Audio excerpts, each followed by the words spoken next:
Natore press ক্লাবের 4 যোগ পূর্তি অনুষ্ঠানে প্রধান অতিথির বক্তব্যে বিএনপি নেতা অ্যাডভোকেট এম রুহুল কুদ্দুস তালুকদার দুলু বলেন, সাংবাদিকরা জাতির বিবেক। আপনাদের কাছে আমরা ন্যায় সাংবাদিকতাই প্রত্যাশা করি। আপনারা গত 15 বছর সত্য কথা উপস্থাপন করতে পারেননি। আমি মৃত্যুর আগ পর্যন্ত আপনাদের ভাই হিসেবে থাকব। যে কোনো বিপদে আপনাদের জন্য 24 ঘন্টা আমার বাড়ির দরজা খোলা। শনিবার 5 জুলাই বেলা 11টার দিকে নাটোর প্রেস ক্লাব চত্বরে বেলুন উড়িয়ে র্যালি শেষে আলোচনা সভা ও কেক কাটার মধ্য দিয়ে পালন করা হয় নাটোর প্রেস ক্লাবের 4 যুগ পূর্তি উৎসব।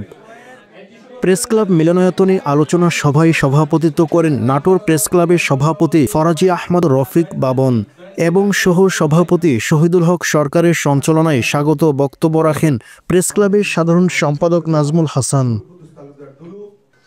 এ সময় আরও বক্তব্য রাখে প্রেস ক্লাবের সদস্য Naren Roy, S M Manjurul Hasan, ABM Mostafa Khokon, Halim Khan সহ রাজনৈতিক ও বৈষম্য বিরোধী ছাত্র আন্দোলনের নেতাকর্মীরা।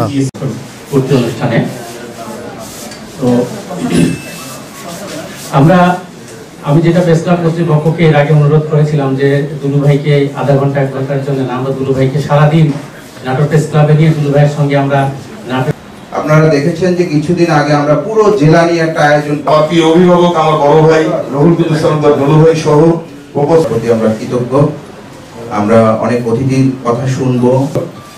এবিএম মোস্তফা খোকন, আমি প্রিয় মোস্তফা খোকন ভাইকে, আমাদের সহকর্মীবৃন্দ, সুধীবৃন্দ যে যেখান থেকে আসছেন, আমরা নাটোর প্রেস ক্লাবের 4 যুগ পূর্তি অনেকদিন আগেই করতে, আমরা পবিত্র কালামে পাক তেলাওয়াতের মধ্য দিয়ে আমাদের